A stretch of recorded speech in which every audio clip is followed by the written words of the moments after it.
Hi, Dr. Wasabi. Hi. Okay. So, Dr. Wasabi.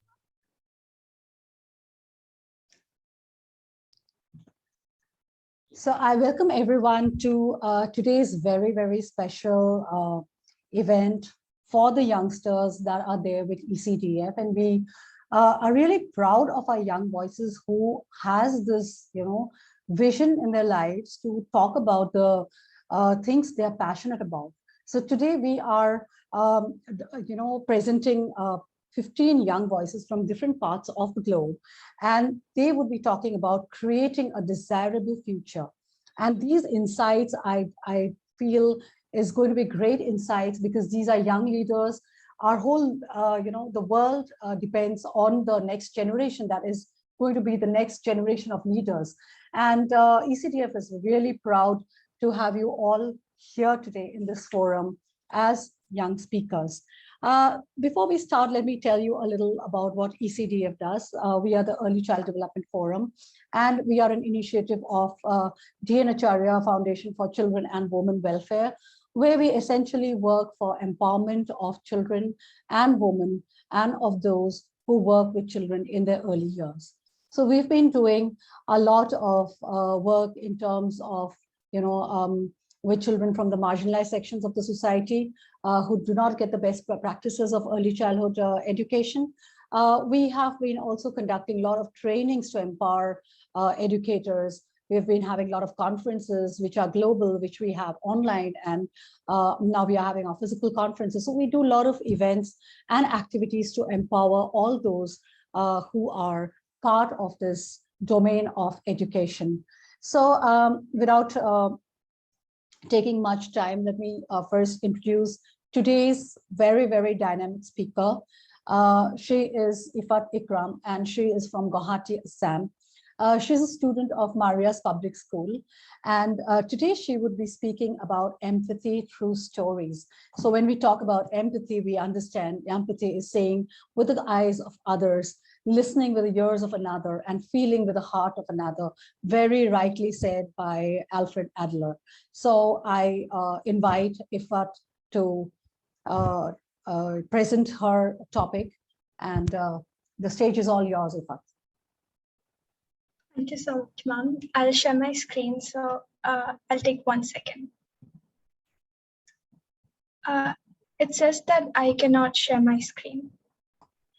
Yeah, in Rani, you can enable screen sharing.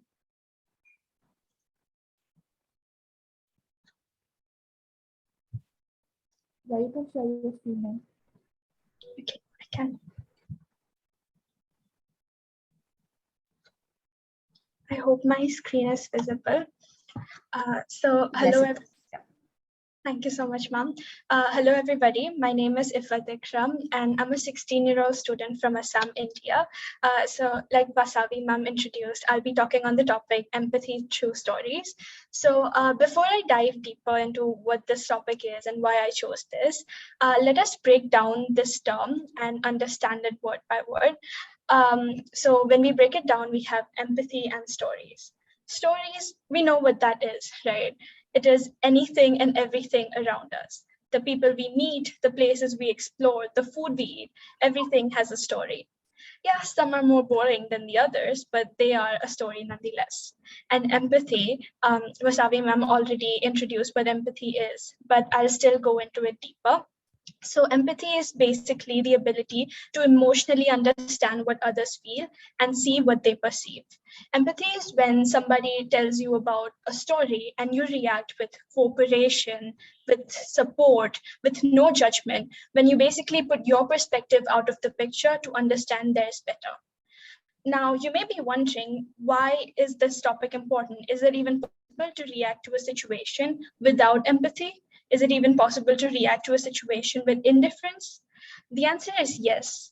There are many people out there who react to situations with not just indifference, but with hostility. Example, why do you think we have all these global political issues around us? Now, this kind of answers my next prompt, which is why is empathy important?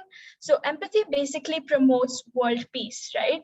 But it also helps human promote humanity. it helps humans retain humanity. Now that we know what empathy is and why it's important, let us understand how it is connected to stories. So stories in the forms of books, movies, TV shows, audiobooks, when we read or watch or listen to these stories, we see or rather feel things from the protagonist's point of view and are affected by the good deeds and bad deeds, the same way the protagonist is affected. They basically foster empathy. For example, if you've read or watched the Harry Potter series, when Harry or the Golden Trio was in distress, you felt like you were in distress too, right? That is how powerful empathy is. Now, I want to share this personal example. So I read this book a few months ago called Saraski by Tatiana Dorosne, and it fostered a deep sense of empathy in me for the Parisian Jewish community. I basically read the book to better my French language. It was a French book, and I had been learning French for 6 years then, and I really wanted to better the language. But what I got back in return was much more than what I went in for. The book focused on a foreshadowed event of the Holocaust. It focused on the Velotrum d'Eve event that happened in Paris during the Holocaust, and this book impacted me much more than any textbook ever did. I obviously read about the Holocaust, about Nazism in textbooks, but none of them impacted me as much as this book did. And that's how powerful Tatiana de Rosnay's words were. And that's how powerful stories are when fostering empathy. So to conclude, we know and see everything happening around the world: the wars, the injustices, the disparities, and the cruelty. And it is upon us as free individuals to decide how we want to perceive these things. But it is only if we see through eyes of empathy will we understand how the affected feels. And it is only then when change will prove. That is all for me. Thank you so much.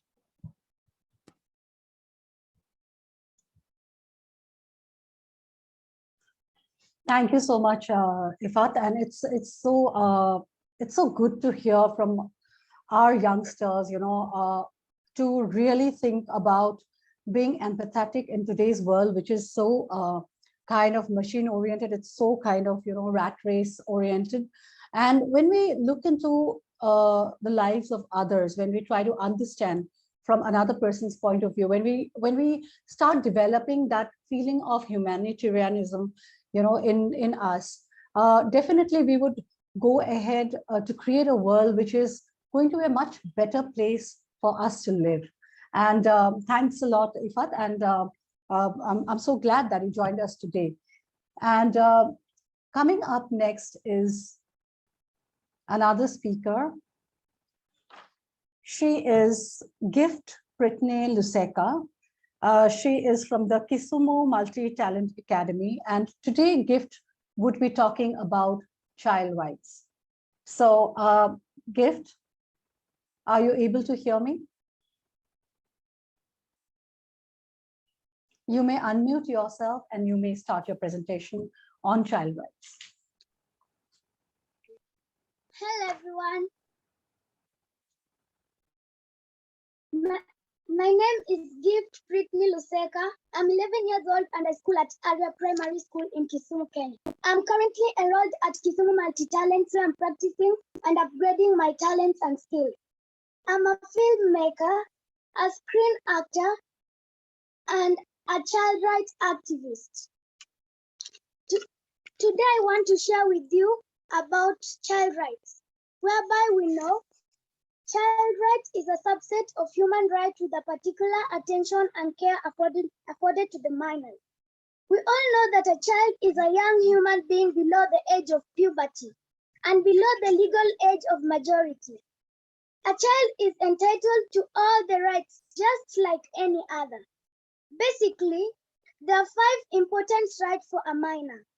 That is, right to health, right to education, right to family life, play and recreation, an adequate standard of living and to be protected from abuse and harm.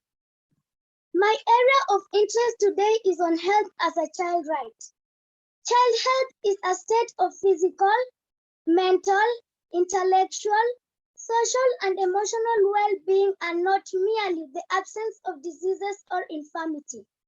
Healthy children live in families, environments, communities that provide them with the opportunity to reach their fullest developmental potential.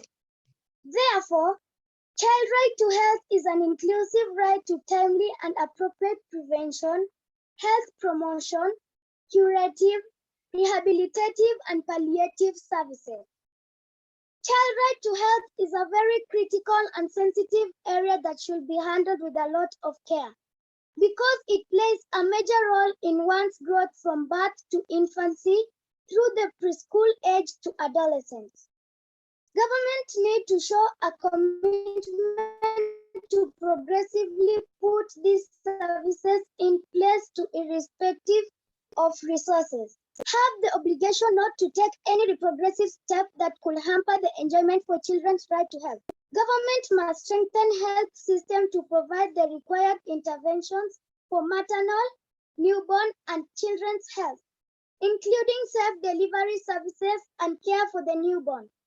Particular emphasis should be put on scaling up simple, safe, and inexpensive interventions that provide to be effective, such as community-based intervention. According to the latest research, children around the world are facing a double burden of malnutrition, both undernutrition and overweight. Since undernutrition still accounts for a great deal of death in children under 5, interventions to improve the nutrition status of pregnant women and malnourished children must be undertaken. Thank you. Thank you, Griff. That was wonderful, and you have taken up a very, very important topic, which is child rights, and you have also touched upon these very important issues of malnutrition because malnutrition is plays a very important. I mean, it has a very negative impact on the development of a child, be it physically, be it mentally. So it overall impacts the entire thing. So when we talk about children, when we talk about child and the rights to the basic education, rights to basic nutrition, right to the hygiene that they should be given.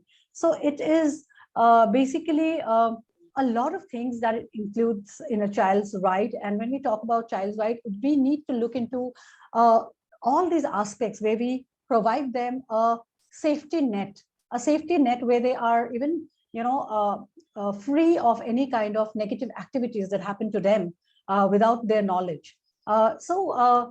Just summing whatever you said, which is so integral. Gift, I would also say, when we basically work with the early childhood years, and when we talk to children, we say, if you do well, if you study now, you can play. We generally say that, but actually playing in itself is the right of a child. So the child has an inherent right to even play. It's not about you do this and then you can go to play. So children have their rights, and if children know what their rights are, and if they are empowered, it's the best thing to do. Thank you, Gift, for being a part of today's event, and thank you for your presentation. Now I welcome our next speaker who is with us. He is Shaheer Ayaz, and Shaheer Ayaz is from Pakistan. He's from Beaconhouse school system. And today he would be talking about human rights. So from child rights, we go to another topic, which is so important, which is human rights, rights of humans in general. So Shaheer, are you there? You can unmute yourself and put your camera on and present, please.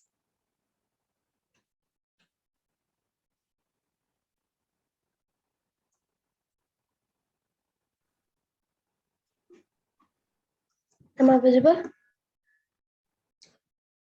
Yes, you're audible. Hey guys, I'm Shaheer Ayaz and I'm a 10 years old from Beaconhouse school system. Today I'm going to talk about human rights. There are many parts of human rights, so now I'm going to start. freedom of rights. We have the right to our voice. We have the right to voice our opinions in any way we please, whether verbally, in writing, or both. We have the right to be heard and to hear the opinions of others without being obliged to believe what they say. A democratic society believes in the rights, the human rights of its people. However, there are many countries and millions of people who do not have the freedom of speech. They do not have the right to hear, watch, or read anything apart from sanitized and sectioned materials. Those that do read anything else are treated as extremists subject to improvisement or worse. Humans in non-democratic countries who have strong opinions about how the country is being run, it may seem obvious that we as democratic country citizens have the right, but the fact remains that many other countries do not, and if a Western government body is trying to stop us from, for instance, giving a speech about crime in our neighborhood or writing a report on the state of the local primary care trust, they are. Thank you. Thank you, Shaheer. Yes, you very correctly said that human rights need to be, implemented in the right manner and in the right way. And human rights is the right of all human, and so it should be equal. It should be implemented in a way that everybody in this world, because nobody owns this world. That is what I feel, and everybody has a right to this world. Who is, we are born into it. So the rights that we should be having, it should not be taken away from us.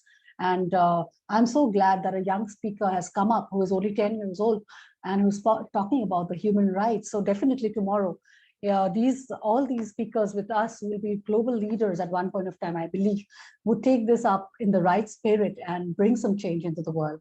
Thank you, Shaheer, for being present with us today. Now I invite our next speaker, Name-Hiyan Kashyap. Name-Hiyan Kashyap is from Assam and he is studying in Sanskriti, the Gurukul, in class 8. Now, Name-Hiyan, we're talking today about another very vital topic, which is child labor and its impact. So we know how impactful and how negatively child labor impacts the entire society, because a generation lost when they get into hard labor, when they are just children, they miss out on their childhood, they miss out on their education. So let us hear what Name-Hiyan has to say about this. Name-Hiyan, over to you. Good afternoon, everyone. Thank you for introducing me. I am Name-Hiyan and I'm studying in Sanskriti, Gurukul, Guwahati, India, and I am in 8th standard. Firstly, I would like to thank all the ECDF members and Dr. Arya ma'am for coming out with this wonderful global meet. Today, I want to talk about an important topic, which is a major threat to the children's rights, and that is child labor. Child labor is a crime in which children are forced to work at a very young age. It is considered an illegal activity because children between the age of 5 to 15 are not yet ready to work anywhere. It is sad to see that the age at which children should enjoy childhood are forced to work and enter adulthood. Millions of children around the world are forced to work, which doesn't let them have a happy childhood, education, and a good future. Child labor remains to be a serious challenge to the happiness of children. According to a report of International Labour Organization, ILO, child labor has reduced in most of the country, but is still a major problem in many developing countries such as India, Sri Lanka, etc. So the next question that comes to everyone's mind, that is what is the situation of child labor in India? According to the 2018 report of ILO, about 13 million of children between the age of 5 to 15 are engaged in child labor in India. When children are employed at such a young age, the chances to attend school and complete education is highly impossible. Children continue to labor to provide food at house and in turn are trapped in a cycle of poverty. The age at which children should live their life to the fullest is forced to work at dangerous construction sites. The majority of these children are of age 5 to 15, and they work almost 16 hours per day to help their families make ends meet. As children grow older, the involvement in getting odd jobs also increase as they have to provide for their families. In India, 20 to 30% of children aged 15 to 17 are involved in doing dangerous jobs, which could be selling drugs or cigarettes on the streets. India is a developing country in spite of the recent economic activities. One-third of the Indian population lives below the poverty line, which is considered to be a primary reason for child labor in our country. People living in such conditions don't have food to eat, and that is the reason they make their children work. Due to poverty, parents sell their children or abandon them on the streets, which in turn causes many crimes like child trafficking.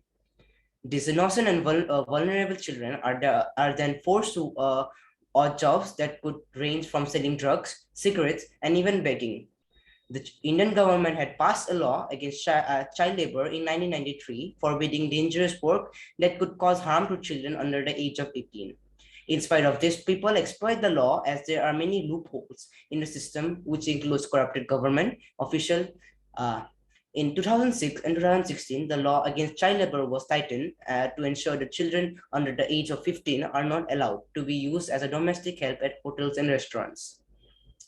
To conclude this speech, I want to say that the government and the citizens play an important role in ending child labor, which directly exploits children's rights. The laws against child labor should be tightened and punishment should be changed from fine to prison. It is important to fight poverty as it is the main reason for child labor. The government should make sure that the free education and food are provided to children, and a campaign should be organized that allows parents to see brighter side of educating their children. A child should be tracked or if he or she is not attending school. Lastly, as a citizen, it is the duty of each and every one of us to report abuse against child. Thank you. Thank you, Hiyan. Very well articulated and many integral points touched upon on this topic, because child labor is a vicious cycle. When a young, when a little one is made to work, it not only impacts his or her health, it also impacts education, it impacts the entire life. So it kind of, renders a person almost to the point of hopelessness, where they are reduced to just being a labor, where they do not enjoy childhood, they do not get the right to education. And very rightly, Hiyan has pointed out that these kind of activities that are going on in the society have it's been years, and there are a lot of laws that have been passed, to stop it. But then it's going on. So what can be done? So he has given some solutions. He has also suggested how the government can make more policies and laws. But here, I would say, as young leaders, as young voices of a forum which is global, where everybody is listening to you, I think even the youngsters should take this up. And if you see any kind of child labor happening, if you kind of notice any kind of these activities which are illegal happening, I think you should report it. So this kind of responsibility, even by youngsters and the adults, would lead to a change in the scenario, to make more forceful laws that would help in reducing and eventually coming to a stop of this very, very negative activity of involving children into labor at early childhood, in the early years, and also up to the age of 14. So thank you, Hiyan. It was wonderful to listen to you and your solutions. And I believe you will take up this cause one day and really make a difference in this world. So moving on, we have our next speaker. She is Fatima Ali Larik. And Fatima is from Pakistan, and she would be speaking on digital detox. So that is another important thing. Many of our youngsters, many of our young generation, they are not getting the time to even think about important issues, because they get so kind of involved with the digital world, into the digital space, where there is a lot of gaming, there are a lot of other things that kind of attracts you, but then you just forget to actually think about what is happening in the present. You lose your mindfulness. So this is, I think, a very, very interesting topic. And now I invite Fatima to present her views on this topic that she has chosen for today. Fatima, over to you now. Hello, am I visible?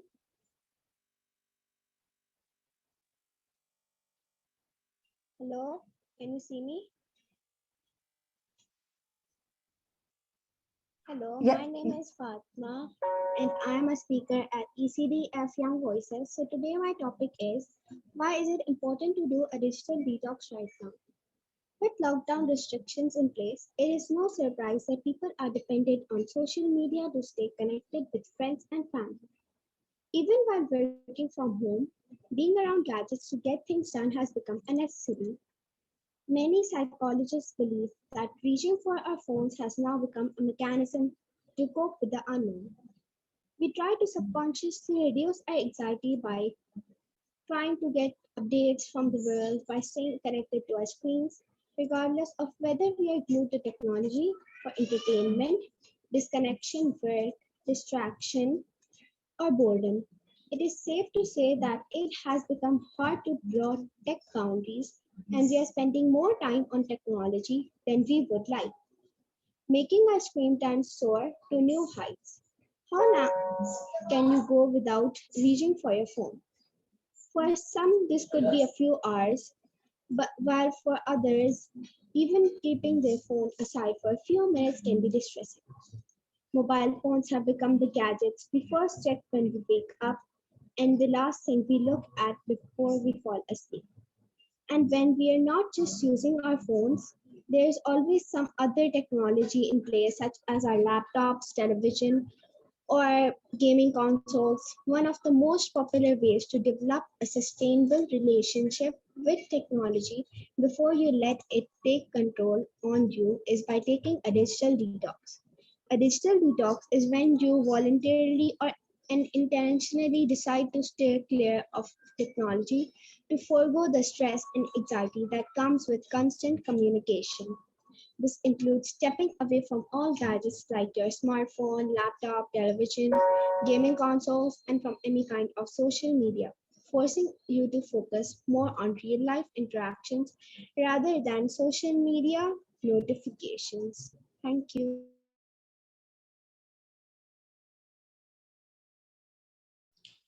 Thank you, Fatima, for taking this topic up, which is so important. When we talk about screen time or digital detox, we also, everybody is aware that there is a thing called the positive screen time and the negative screen time. So definitely in today's generation, we would not be able to completely keep ourselves away from the screen, but how we are using it.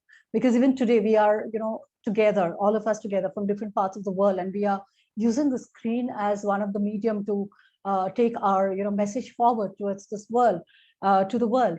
So how we are using it is also important. And then she talked about the various modes, how children, or youngsters, they get involved with the screen. And so this is very wonderfully presented, Fatima, and thank you so much for joining us today. Moving on to our next speaker, she is Sahitra Biswas, and she's a student of Delhi Public School, Gurgaon. And Sahitra has taken up such an interesting topic, which is what is the future of education? Now, when we as adults, we are thinking about the future of education in the sense that where is education going? How are we, coping up after this pandemic? There's been a paradigm shift. So, so it's so interesting when a young leader talks about where the education is going. She's thinking about it. So, I'm so happy to have this topic, come up on this forum and in this event today. And so let's hear what Shahitra has to say. Over to you.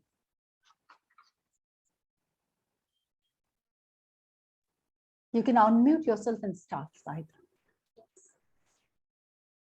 Good evening, everyone. It is an honor to be a part of this global youth squad to voice my thoughts on such a relevant matter nowadays regarding our future. As we notice marked changes taking place in the traditional techniques of teaching, apps invented with graphic virtual learning with teachers present on our digital screens, etc.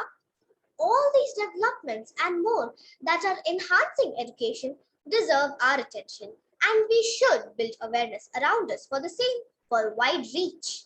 So that's why I have selected my subject of discussion as what is the future of education in creating a desirable future. Since this is an extensive topic, my focus today will be primarily on gamification. Gamification is the future of education and is a forward-looking concept that explores how the mechanics and dynamics commonly found in games can be applied in the educational context to improve educational outcomes. The moment we hear that gamification is the future of education, a curious question enters our mind.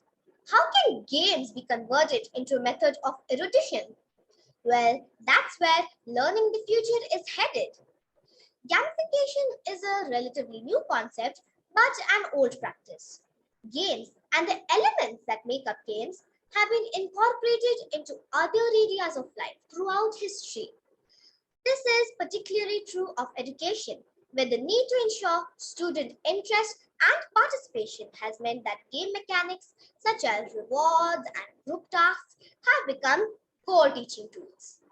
All games share three fundamental characteristics. They have clearly defined set of rules, a rapid feedback system, and a well-established goal. With few exceptions, participation in games is voluntary and is primarily for enjoyment. Among the many elements that games consist of, three of particular relevance to education are mechanical elements such as incremental progression, onboarding, and instant feedback. Personal elements such as status and visibility, collective responsibility, and leaderboards or rankings. And emotional elements, in particular, the psychological state of flow. Unlike using a game to teach, for example, asking children to play word-based games like Scrabble to encourage better reading skills, gamification focuses on extracting the underlying principles of games and asking whether an education experience can be reconfigured to build on those principles. A successful gamification program will look to use what Scott Osterville, creative director of the Massachusetts Institute of Technology's Education Arcade, calls the four freedoms of play. The freedom to fail. Games allow mistakes to be made with little consequence. The freedom to experiment. Games allow players to explore and discover new strategies and pieces of information. The freedom to assume different identities. Games encourage players to see problems from a different perspective. The freedom of effort. Games allow players to go through periods of intense activity and relative inactivity so that players can pause and reflect on tasks that they have accomplished. To this end, gamification can be broken down into individual elements, each of which brings specific advantages and disadvantages to educational processes. These categories, how game elements can trigger greater engagement through their internal design, how they foster student engagement, and ultimately creating an environment of intense focus that stimulates learning and retention of information. We have classified these elements into three categories: mechanical, personal, and emotional. The elements are categorized as follows: mechanical, incremental progression, onboarding, instant feedback, goals, sub-goals, and quests. Personal, avatars, collective responsibility, leaderboards. Emotional, using the concept of flow. This was a slightly detailed brief on gamification, but who created this wonderful idea of gamification? Nick Pelling is the creator of the term gamification. 2002 may have been one of the most consequential years for gamification, if only because the term itself was invented that time. Nick Pelling, a game designer who had been tasked with developing a game-like interface for ATM and vending machines, created the term gamification. He's a British-born computer programmer and investigative writer, best known as the creator of the 1984 game Frack. He is also known as the creator of video games Arcadian and Firetrack. He was born in 1964 and is currently 58 years old. How did gamification evolve? Gamification as we know it today has only been around for about 5 years. The gamification field started to take flight in late 2010 and took its roots in the idea of using game elements and game designs in non-game contexts to reach various objectives while increasing user engagement and motivation.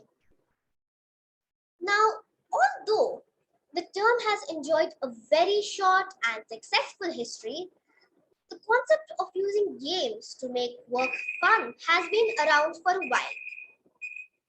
But the future of gamification and its role in the future of education is ripe with possibility. Gamification presents opportunities to improve the stock of technological skills of future generations of students, as well as encourage private and public collaboration in the investment or design of gamified curriculums. There have been a large number of events in recent history that have come together to build the booming field that gamification has become. To conclude, I would like to state that the future of education may seem the most amazing type of learning ever invented. It definitely attracts me too. Nevertheless, students like me who genuinely love attending school the traditional way will take some time to make the switch. It has been lovely sharing my insights with you all and hope to see you soon on the ECDF forum, bringing forth more such interesting discussions to the platform. Thank you.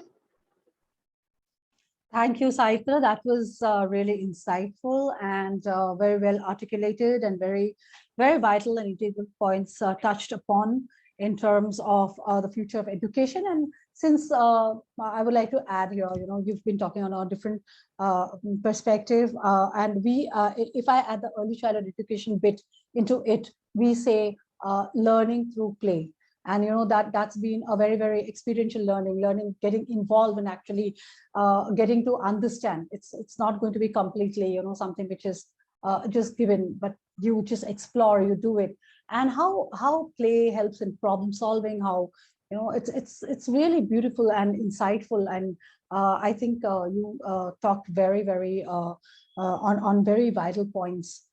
Thank you, Sahitra, for your wonderful presentation. And now we have with us Jane Kisaa. Jane Kisaa is from Kenya, and today she would be speaking on how gender-based violence is affecting children in our community. So let's hear from Jane. Jane, you may unmute yourself and put your camera on. Hey everyone, my name is Jane. I'm from Kenya. So today I'm going to talk about how gender-based violence is affecting children in our community. So I'm going to start with defining what is gender-based violence. Gender-based violence is a violence against a person because of their genders. So how gender-based violence is affecting the children? It leads to childhood trauma. So this child grows with a lot of trauma because of what happened when he or she was a child. Affect the social life of the kids when they grow up. The child's social life is always affected because of the trauma and everything that happened to the child. It affects their grade in school. So the child performance is very low because they're going through a lot of trauma. The child is kind of depressed, so their grade in school is also affected. It affects not only physical health, but also affect mental health of the children. It may lead to self-harm, isolation, depression, and suicide attention. I'm also going to talk about what we can do to prevent the rising cases of gender-based violence. Number one, you can educate yourself on the root cause of the violence. You educate yourself, you educate the community of how when the child is abused, how it affects the children, how it affects their life and their future. Educate the community on GBV against children. You can also stop victim blaming, because this victim blaming, when the child is violated, then you start telling them it is your fault. It is because you are putting on maybe a short dress or a short skirt. So this affects the children whenever you blame them. So once the child is violated, it is better you take action. Also, you should also stop rape culture. So we stop rape culture by educating the community, by educating the children. Also, when something happened to them, they should report. Yeah.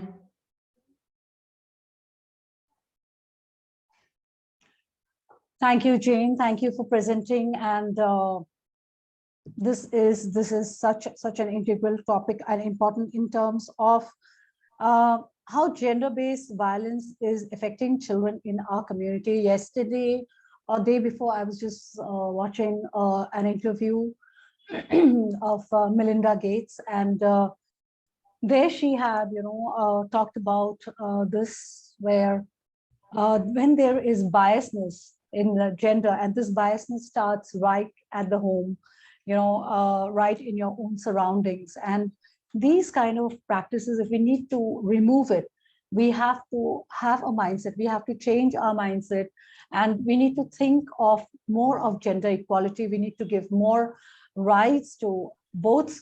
I would not only say it's the woman who is kind of dominated. There are many societies which may work in another way, but I feel genders should have no biases in terms of anything. So equality and justice is something that needs to be there all the time. And her interview was so enlightening. And now when I hear Jane take up this topic, I really feel very nice. And I think we need to work a lot on gender equality and to reduce gender-based violence. Thank you, Jane, for joining us today. And we move on to our next speaker. She is Eliri Zuliaka from Malaysia.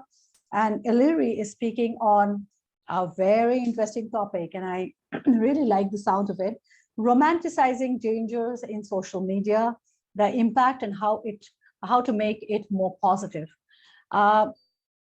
Eliri, over to you. Okay, thank you so much. Safi, just let me share my screen for a second. Hold on. Share. Okay. Just sorry, it's loading. Okay. So before I start my talk, I'd like to start a conversation to bring attention to something that has happened very recently and is very much relevant. The Rob Elementary School shooting that happened only 4 mere days ago, named the most fatal school shooting ever since the fateful Sandy Hook shooting in 2012. These children had so much of their lives ahead of them, and someone had the audacity to do something as inhumane as this. Our ideal world should be one without violence towards our youth, or without violence at all. What kind of place is this if we talk of ending gun violence, but we never really do it? What good will that do? Stand up with me and fight the good fight. Speak out on your platforms advocating to end this horrible cycle. Go to protests, donate, do whatever you can with the resources available to you so you can stop this from happening again to another vulnerable group of youth. Remember, your resources should be used for fighting a good fight. Finally, we can begin. Good evening, everyone. My name is Eliri Zuliaka, and I am 12 years old, aka a Gen Z child. Relevant to that fact, you may ask. Well, I am growing up in the golden age of social media, where nearly everyone has some sort of social platform one way or another, and the population just keeps growing. The idea is to use platforms such as Instagram, TikTok, and Twitter for good, but most of the time we don't. During this golden age of social media, a large portion of adolescents look at things like pop culture and scroll endlessly for hours. Statistics report that due to the content like double standards on social media, that it puts most adolescents at risk for having more mental health problems. It exposes them to unrealistic expectations, peer pressure, and more negative effects. One main effect we are focusing on today is the romanticization of dangers such as gun violence, smoking, and many more. Here's something to think about. Take a look at these pictures. Within 15 minutes of scrolling on Pinterest, from innocent pictures of cartoon characters to these violent pictures that encourage different dangers. Furthermore, this platform has many limits as others. If a small child stumbled upon one of their favorite characters doing such horrendous things like this, what on earth would the psychological effect be? With all these negative types of media, how can we change this to have a more positive world and impact? Currently, platforms are already trying to combat problems like this. They provide age warnings for different types of sensitive content and give you the ability to report uncomfortable and or triggering posts. But is this truly enough? There are larger steps we can take to make this age of social platforms a better place to be. A few examples are encouraging others to advocate. Social media isn't just for posting your food or pets or your other random stuff. You can use it to advocate for different acts, such as hashtag Blood Lives Matter or hashtag MeToo. You can even advocate to stop the romanticization of dangers in social media. I urge you to encourage others to do things like these too. My motto, always make the best of your posts. Secondly, please don't post triggering media. Nothing good comes out of it. So what's the point? If it can affect people greatly or trigger some mental trauma in their mind. So try avoiding doing things like this or add a content warning if you really must. Number 3, if you see sensitive content being posted in a negative context, do speak out about it. I advise you to stay calm, but speak out and explain how it is not positive and should be taken down. Finally, do use your platform for good. Advocate and protest for different acts. Speak up positively and just be yourself and always be positive and kind in your posts. Examples of making social media are in these screenshots. These public figures, ranging from Taylor Swift to Kim Kardashian, use their platforms for good in this instance, voicing out their opinions in these different situations. A perfect example of using platforms for good. In conclusion, we all need to strive for making social media kinder and more positive in our world and wherever else. With the rise of the metaverse and other emerging features on all these different platforms, we as the next generation need to keep it as positive as possible. My contact information is available here in case you want to contact me for anything. Thank you so much for listening, and I hope to see everyone soon. Thank you. Thank you, Larry. A very, very interesting and important topic. Because we know that social media, if used in a negative manner, can really create havoc in lives of people. And when it's teenagers and adolescents, they take the social media so seriously. So if they get even get to see negative things, they try to either copy it or do things, or they get very demotivated. So how we can use the social media positively is something that Larry spoke about, and very well spoken. And she also put out some very good points. I think all youngsters need to note down and probably follow them, and also spread the message about the positive use of social media. And thank you, Larry, for joining us today.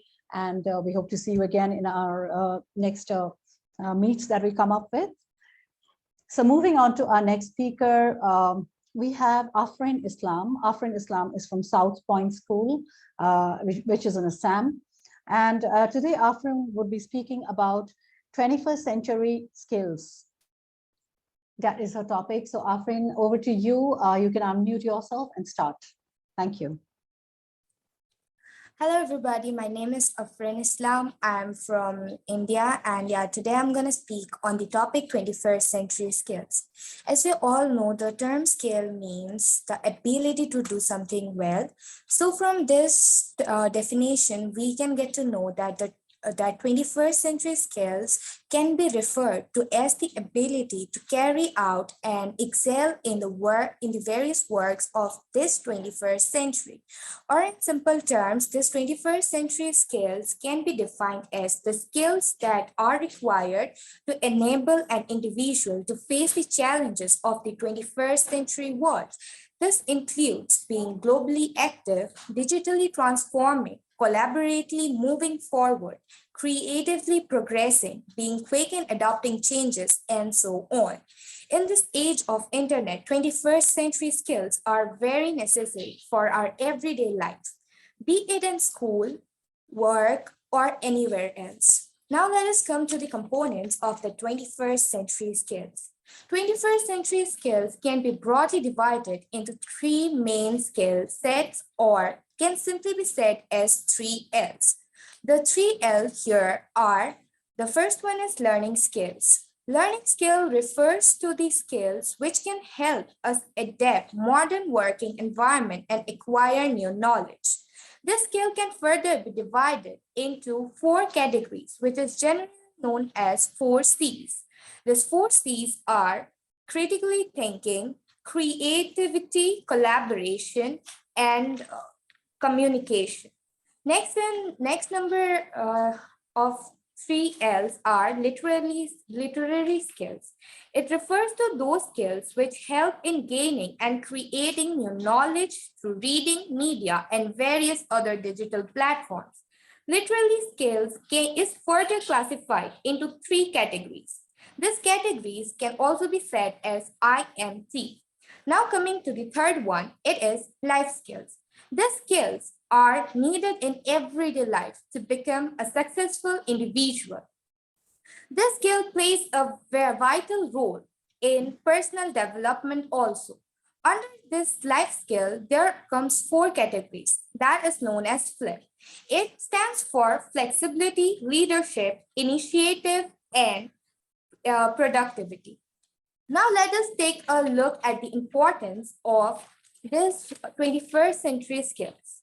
First is critical thinking.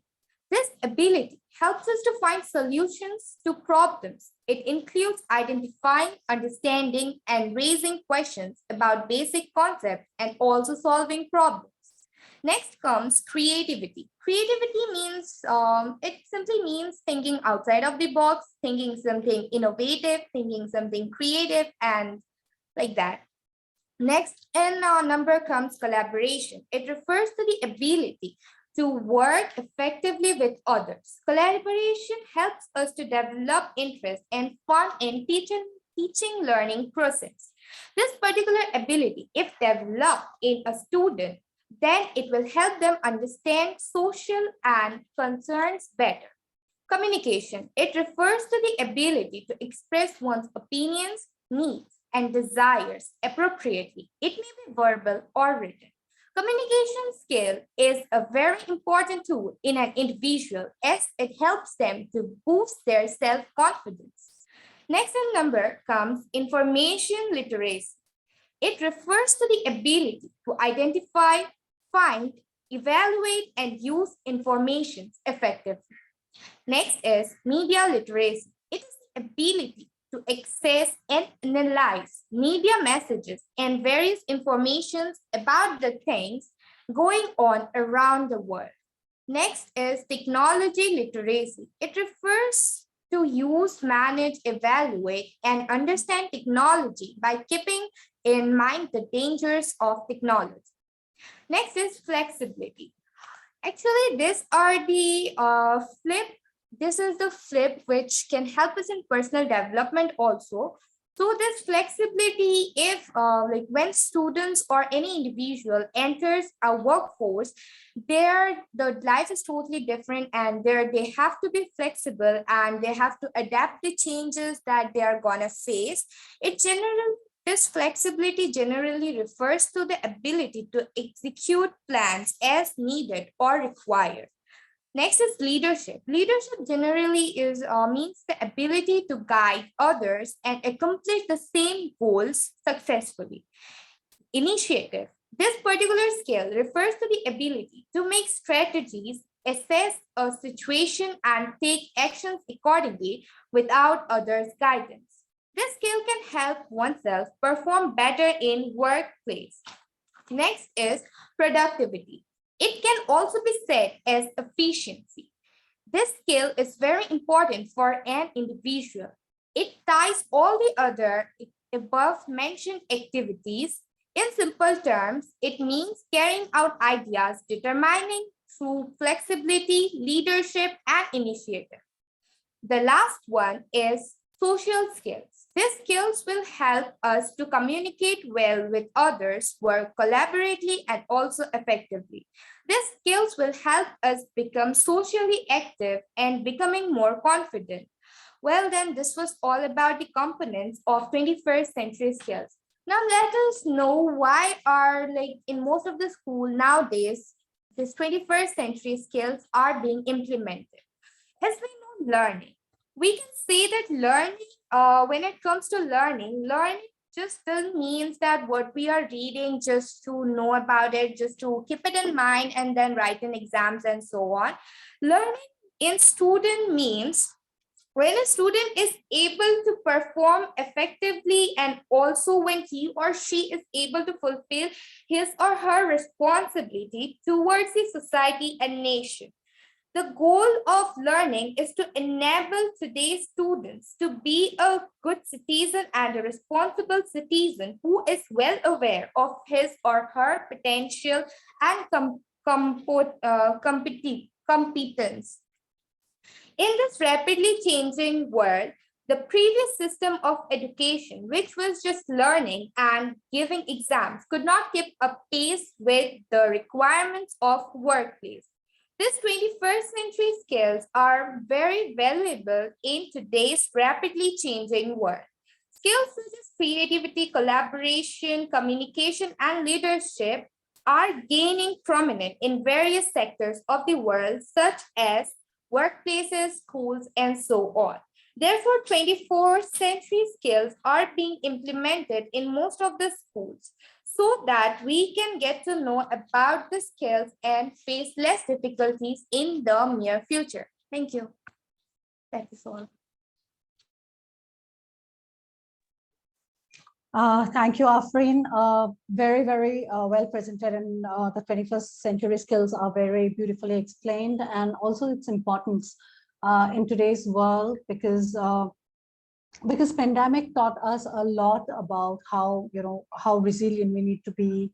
It was a huge learning for us, and it also got us to understand different skill sets that children need besides being only academic or just doing one's thing, because we need to implement our ideas, our goals, our dreams, and in that we need a lot of skills that needs to be developed, be it collaboration, be it problem solving, and there are n number of skills that we need to develop, and these we together call it the 21st century skills. And Afreen very beautifully explained the skills and also the use and why these skills are now being implemented in schools to give children a holistic development in terms of, in terms of taking the lives ahead in a much better way.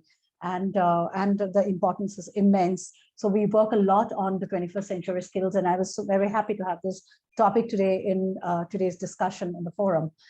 And coming up next is our speaker who's joined us from Kenya. She is Shirley Akinyi, and Shirley is from Arya school, and she would be speaking about climate change, which is again a very important topic. The world's climate is changing. We're moving towards global, the global warming is kind of affecting the entire world in much bigger ways than we can actually even think of. So now I invite Shirley to throw light on the topic she would be speaking about today. Shirley, you may switch on your camera and unmute yourself. Thank you. Good afternoon from Kenya, the face that represents the world at large.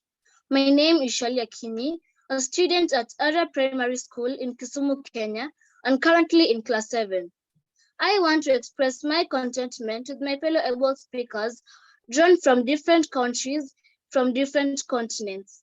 And I hope at the end of this forum, we shall count the gains, counter the challenges, build a proper roadmap, and focus on creating a sustainable future without any barriers.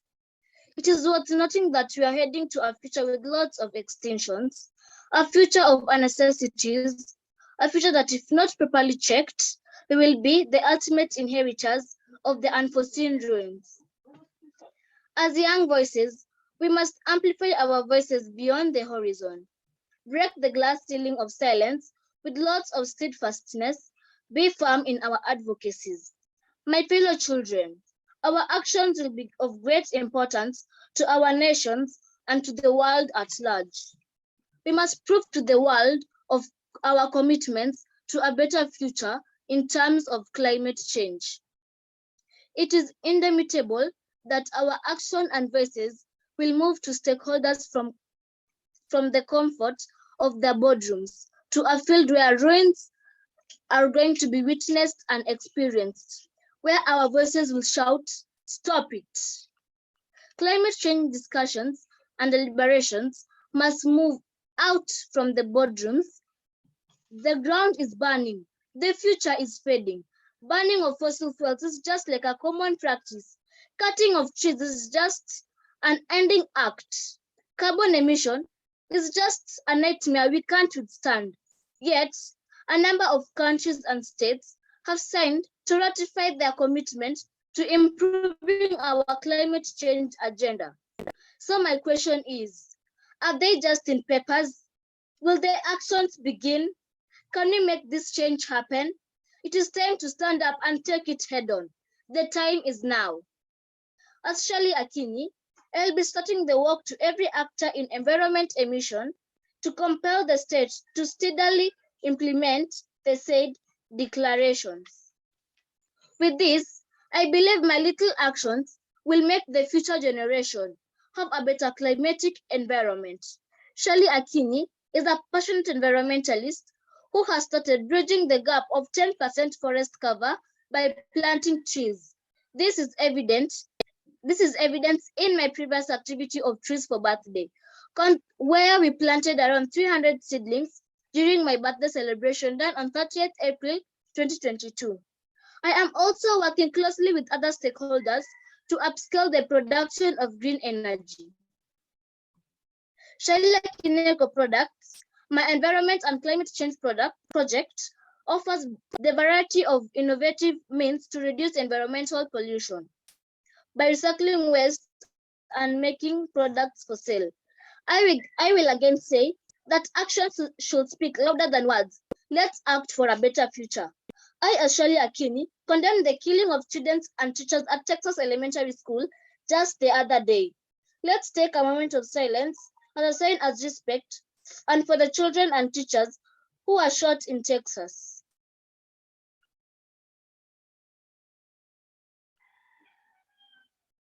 Thank you so much. For the rockside city of Kisumu, I am Shirley Akinyi. Gratitude. Asanteni sana. Thank you, Shirley.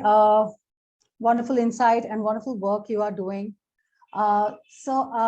Basically, when we talk about climate and climate change, the small things that is being done without even our knowledge that it is affecting the climate of the world in a manner that would probably won't allow us to survive in this world for very many years, because the kind of degeneration that is happening, be it in terms of you mentioned about the fossil fuels that are being burnt and different activities, the deforestation, extensive deforestation, the burning of forests. So I think yes, as young leaders, it's very essential that that we raise our voices, because we need to leave the next generation with something. If we are not doing something, what would the next generation land up in? Where would they land up in?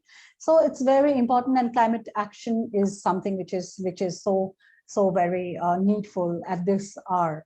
And I'm so glad that as young leaders, you're doing. You have the group. You are also a member of our youth squad. So you've been doing wonderful work. I've been seeing that. Congratulations on that, and and I just thank you so much for being with us here today, Shirley. Thank you. And moving on to our next speaker. Moving on to our next speaker, we have Ali Abbas. Ali Abbas would be talking about the digital world. So as a young leader, let us understand from him what he thinks about the digital world, its pros, its cons. And Ali Abbas is from Pakistan, and I invite him to present. And over to you, Ali. You can unmute yourself and start. Hello, my name is Ali Abbas and I'm from Karachi, Pakistan, and I'm a 12-year-old from Lahore Grammar School. So today my topic is digital world.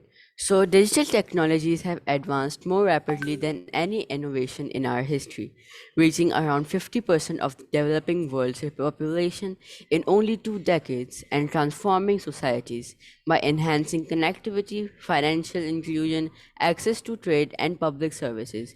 Technology can be a great equalizer. In health sector, for instance, AI-enabled frontier technologies are helping to save lives, diagnose diseases, and extend life expectancy in education.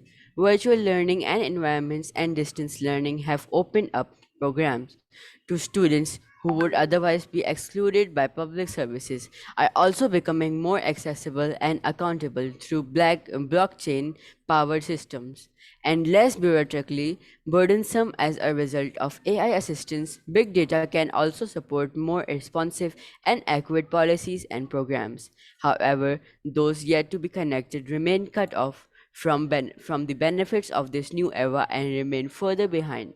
Many of the people left behind are women, the elderly, and persons with disabilities or from ethnic or linguistic minorities, indigenous groups, and residents of poor or remote areas. The pace of connectivity is slowing down, even reversing among some constituencies. For example, globally, the proportion of women using the internet is 12% lower than that of men. While this gap narrowed in most regions between 2013 and 2017, it widened in the least developed countries from 30% to 33%. The use of algorithms can replicate and even amplify human and systematic bias, where the function on the basis of data which is not adequately diverse. Lack of diversity in the technology sector can mean that this challenge is not adequately addressed. Thank you. Thank you, Alia Buzz. Wonderful insight, and you've really spoken something which is very good. And the digital world, how we live in a digital world. So how digital world is affecting us in various ways. Some of them are a lot of positive things happening, and at times, it's also affecting us negatively. So we need to look at it from a perspective where we take the plus of a system and probably try to do the minus of that. So our generation, the young generation that we are talking to today, is all the digital generation. So how you are going to use this space to make your lives better is up to you. It's up to your understanding, and it's a lot of a lot about being mindful at the same time. Thank you, Ali, for joining us today. And we are coming to the last speaker of the day. He is Samarth and Shamant, and Shamant is joining us from Sri Lanka, and he's speaking on this very, very cute topic. It sounds, hippiness is my key.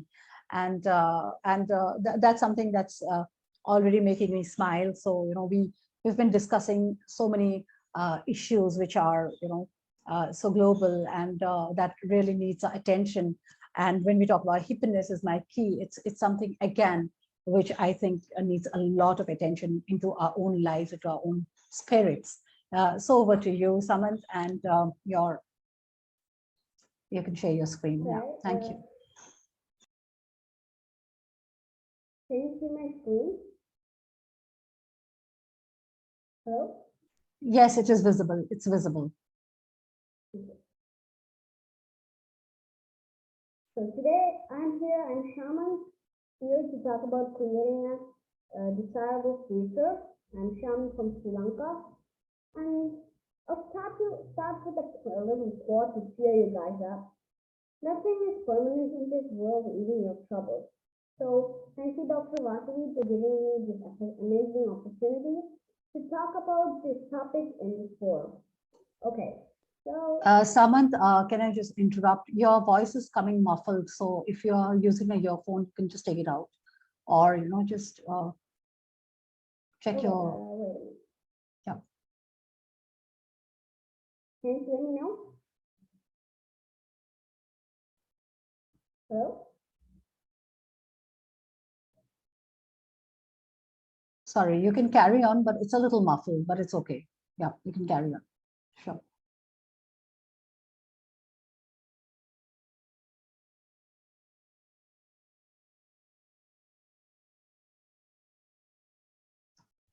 Can you hear me down? Yes, yes, you can carry on. Please carry on.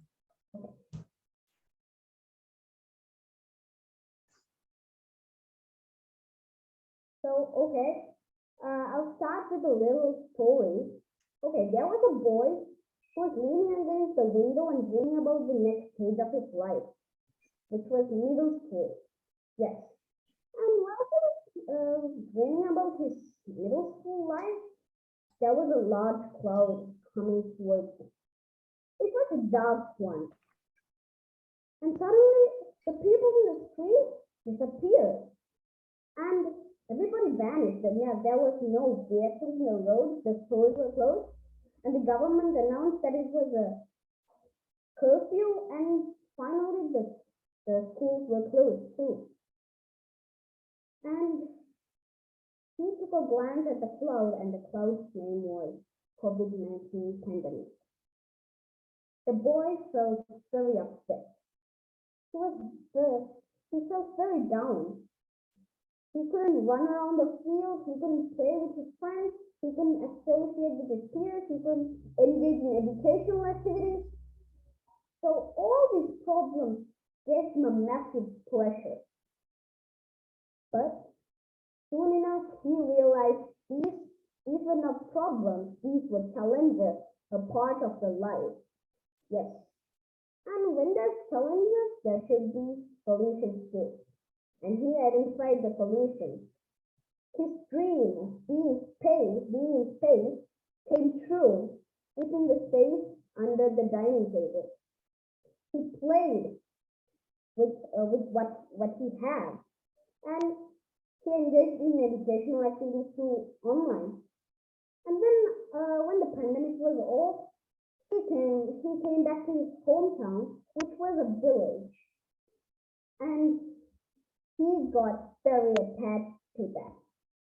Yes, the village, the nature of the village, the humming of the birds, the generous people, all attracted him towards it. So he made a sudden decision to just settle over there in the village, and that was a great decision too. Slowly, he rode his bike on every crossroad, and he entered the field of drama and theater, and he even did a major role in a small short film. And now he has connections beyond the borders, and he has participated in more than 6 global international forums to talk about the global challenges.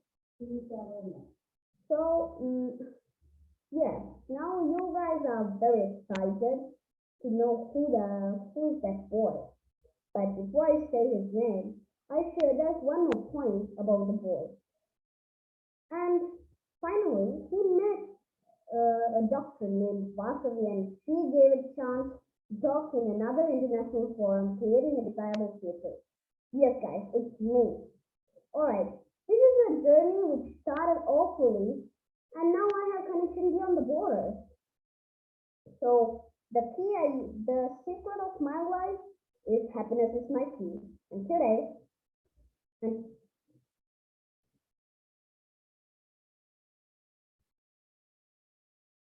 And today, I'm gonna share my key with you guys.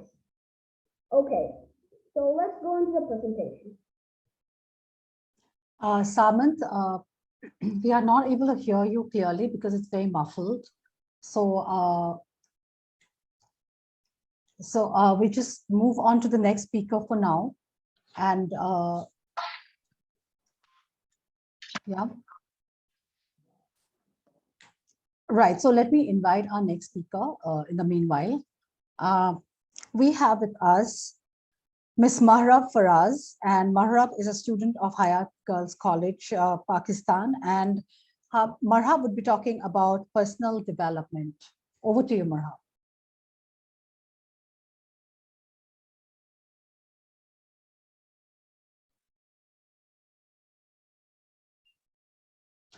You have to unmute yourself. Okay. Am I audible? So hey guys, my name is Mara Faraz, and as you already know that I am going to talk on personal development. So basically this topic is really close to my heart, and I really wanted to speak on this topic, and ECDF gave me an opportunity to talk on this. So here I am.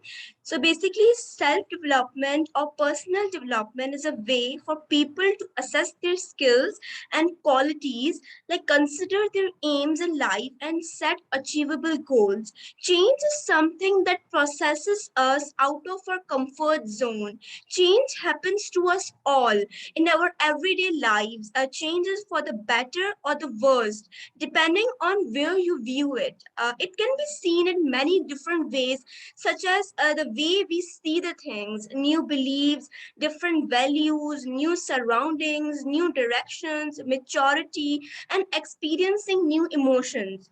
The quote, change brings opportunity and you can't blend in where you were born to stand out, is a great example of it. So personal development is a process of both understanding yourself and pushing yourself to reach your highest potential. It means always asking yourself who you are and who you are becoming and how you plan to get there. It can involve working on new habits or hobbies, fostering new skills, and practicing new strategies to achieve your goals. While this development starts very personal, it radiates outward and touches every aspect of your life, including your practice and professional growth. So there are some ways in which you can identify your personal development, like learning to control anger, learning to overcome procrastination, learning to overcome laziness, learning to be more polite and considerate, becoming a more responsible person, learning new things and developing a new skills and changing your mindset and becoming more positive. Successful person growth requires motivation, the desire to improve, and the willingness to strive to make changes. You also need to be willing to get out of your comfort zone and sometimes do things that are uncomfortable but are your for own good. An open mind and the desire to learn and grow are also important. Personal growth is an ongoing process that starts from a very early age, but mostly shaped by parents, teachers, and the environment. However, to make the most of it, you need to become aware of the process, know what it is, and then take the right steps to grow and improve yourself. Sometimes problems and difficulties are the triggers that awaken the desire to grow and lead to making changes in one's life. At other times, people are inspired to take steps toward personal growth after reading an inspiring book, watching a movie, or reading about people who achieved success. This often leads people to new paths to make changes in their lives, expanding their knowledge and self-awareness, improving skills, and developing new ones. There are many techniques for personal growth, such as creative visualization, repeating affirmations, developing a positive mindset, and meditation is one of the really important factors. Personal growth also involves counseling and coaching and reading. A very simple and useful method for personal growth is to look at your behavior and your life with an open mindset and unbiased mind. This will show you what changes you need to make in yourself and in your life. Looking at how people behave and acts can also help you. In this way, you can recognize positive and negative traits of character and become aware whether you possess or lack them. In this way, learn what you need to improve in you. People are different from one another, and what works for one might not work for another. This means that you must explore the various techniques and ways for personal growth to find what is suitable for you. And Jane Warnier quoted once, and a quote here is that growth begins when we begin to accept our own ourselves. And the only thing that stands between a man and what he learns is from life is often merely the will to try and the faith to believe that is possible. Thank you for giving me an opportunity to speak on it. It was wonderful talking. Thank you, Marhab. It's such a wonderful topic, and personal development is basically something that we need to do on an everyday basis. Even I need to grow. Everybody needs to grow, and we need to develop ourselves, and we need to be the best version of ourselves. Right. So how can we be the best version of ourselves? You have given out some really wonderful points, and very rightly said that the recipe is not a common recipe. It's everybody has their own recipe. They have their own ways. I personally did a lot of I had a lot of personal growth and development through reading. I read a lot, so I used to read a lot of books, and I also read a lot of self-motivation books. And it's so natural, at times you get demotivated. So how can you raise your energy level? So it's a lot of things that needs to be worked together for personal growth. And thank you so much for touching on this wonderful topic. And today, before we end this event, Marhab was the last speaker. I would request all our speakers to come, put their cameras on so that we can have a screen shot with all the global youth leaders that we have with us today. So can we have Jane, your camera on? Samad, Shaheer, yes. Iffat, you're there, yeah. Shamant, your camera, yes. And everybody's on, yeah, whoever is present now. Bandita, you can also put on your camera. Yeah, so we go in for a shot. So smile, please.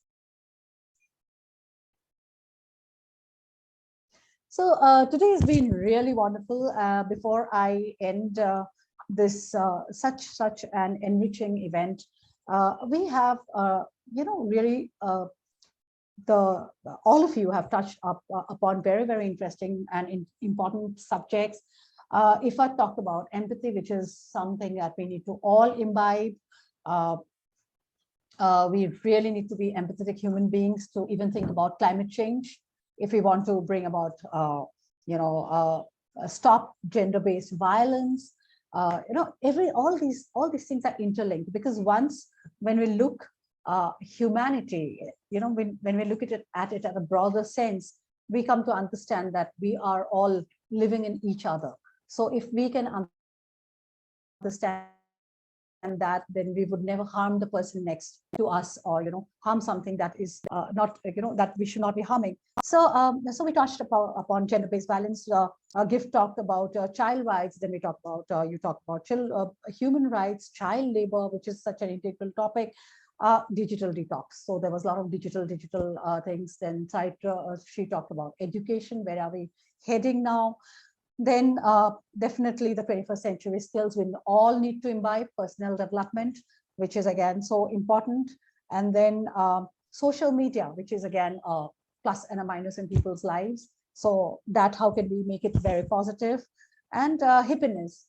So I think we've had a wonderful discussion, and we are at the end of it. But nonetheless, I would want that we come up with more topics, more speakers joining us from all over the globe, sharing their insights and taking their voices to the world. We want our young voices to be heard, because we want to know what you are thinking and where you want to take this world and how you want to take this world ahead. Thank you so much for joining us today, and it was a pleasure being with all of you. Thank you, and do keep in touch. Bye.